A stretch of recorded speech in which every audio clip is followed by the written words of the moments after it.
চক এইখন ভূমি হৈছে খিলঞ্জীয়া ভূমিপুত্ৰ ভূমি আৰু শংকৰ আজানৰ দেশ হয়, শংকৰ মাধৱৰ দেশ হয়। আৰু আজি পবিত্ৰ দিনটোত আহিছোঁ, সাম্প্ৰদায়িক কথা বতৰাবিলাক আজি ইয়াত নাপাতোঁ।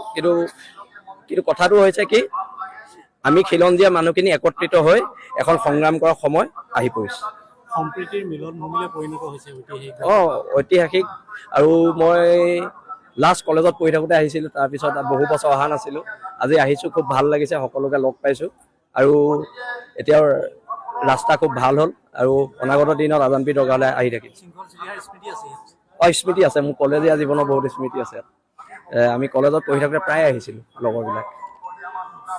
চক এইখন ভূমি হৈছে খিলঞ্জীয়া ভূমিপুত্ৰ ভূমি আৰু শংকৰ আজানৰ দেশ হয়, শংকৰ মাধৱৰ দেশ হয়। আৰু আজি পবিত্ৰ দিনটোত আহিছোঁ, সাম্প্ৰদায়িক কথা বতৰাবিলাক আজি ইয়াত নাপাতোঁ।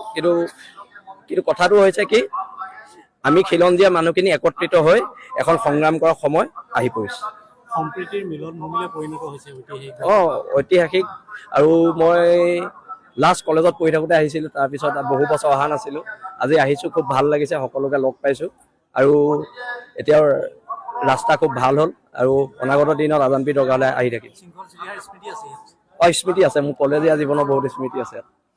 আমি কলেজত পঢ়ি থাকোঁতে প্ৰায় আহিছিলোঁ লগৰবিলাক।